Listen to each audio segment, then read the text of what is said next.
एक गुरुन संवाद करंत जो पंडित मानी भजी वही ऐठत एक द्रव्य के जोर भरत बट आसन चापी सभा मधि बैठत। व्याख्या, एक कच्चे धर्मी ऐसे हैं कि जो हित धर्म के कभी किसी सिद्धांत को लेकर अपने गुरुजनों से विवाद करने लगते हैं और अपने को पंडित समझकर उनके सामने टेढ़ी बातें करते हैं।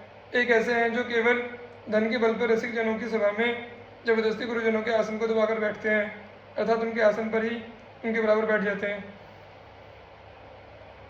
एक जुफेरी रीति उपदेशत एक बड़े व न बात प्रमाणत काचे धर्म न के सुनो छंद धर्मी धर्म मरम न जानत। व्याख्या, एक ऐसे हैं जो हित धर्म की रस रीति को अपनी इच्छा अनुसार बदलकर उसका उपदेश करते हैं।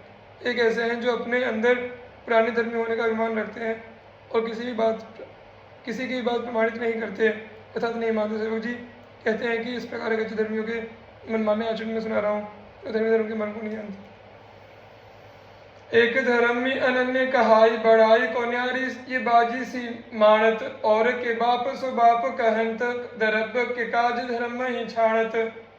व्याख्या, एक ऐसे होते हैं जो अनन्य धर्मी कहलाकर बड़ाई के लिए जान देते रहते हैं और उसको बहुत बड़ी उपलब्धि मानते हैं और पैसों के लालच में अपने धर्म को छोड़ने को तैयार हो जाते हैं तथा स्वयं को अन्य संप्रदाय का अनुयायी बताने लगते हैं। बोलत बोल बटाऊ से लागत वह गुरु मानी न बात प्रमाणत काचे धर्म न के सुनो छंद धर्मी धर्म मरम न जानत। व्याख्या, ये लोग धर्मियों से जब बात करते हैं तो ऐसा मालूम होता है कि किसी अपरिचित पथिक से बात कर रहे हों और ये लोग गुरुता का अभिमान रखकर किसी की बात को प्रमाणिक नहीं मानते। सेवक जी कहते हैं कि मैं कच्चे धर्मियों के बनावटी आचरण सुना रहा हूँ, जो धर्म के मन को नहीं जानते। परखे सुनहु सुजान जहाँ कछु और कचाई भक्त कहे पर सन्न नतरुता कहे बुरबाई।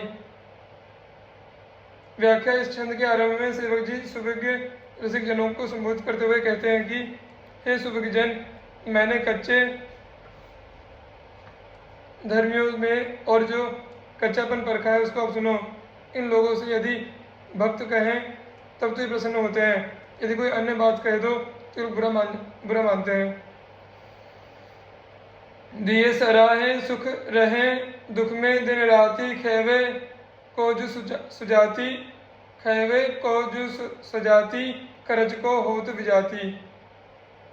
व्याख्या, ऐसे लोग सामान्य रूप से दिन रात दुखी रहते हैं और जब इनको कुछ दिया जाए, इनकी प्रशंसा की जाए तभी सुख का अनुभव करते हैं। जहाँ भोजन प्राप्त होने की बात होती है वहाँ तो ये लोग अपने को सजातीय घर के बतला देते हैं और जहाँ खर्च करने की बात आती है वहाँ विजातीय बाहर के बन जाते हैं। लय उपदेश कहाय अनन्य कन्हाई अनर्पित जाए घटकत आस करें विषहीन के आगे जो देखे मैं जोरत हाथ लटकत।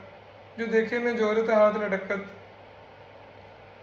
व्याख्या, कुछ कच्चे धर्मी ऐसे होते हैं जो गुरु उपदेश प्राप्त करके और अनन्य कहलाकर स्नान करते ही श्री हरि गुरु को अर्पण किए बिना भोजन करने लगते हैं।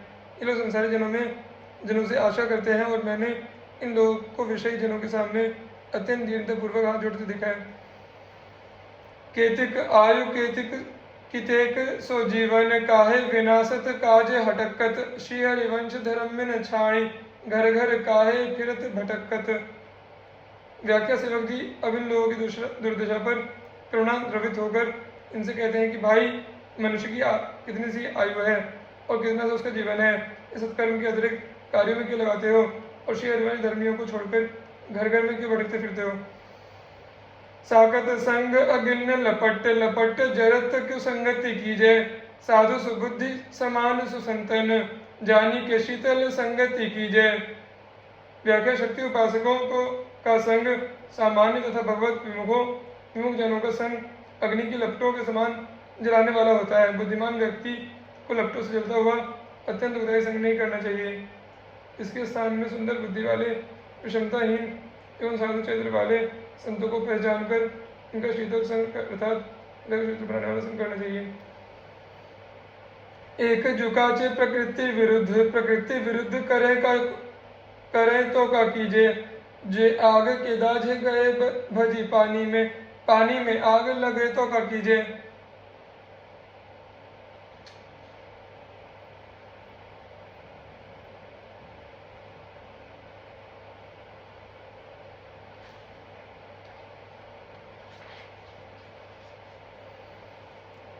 कच्चे धर्मी एक तो इस धर्म के विरुद्ध स्वभाव वाले होते ही हैं। ये वे यदि यदि इस धर्म की प्रकृति के विरुद्ध आचरण करते हैं तो क्या किया जा सकता है।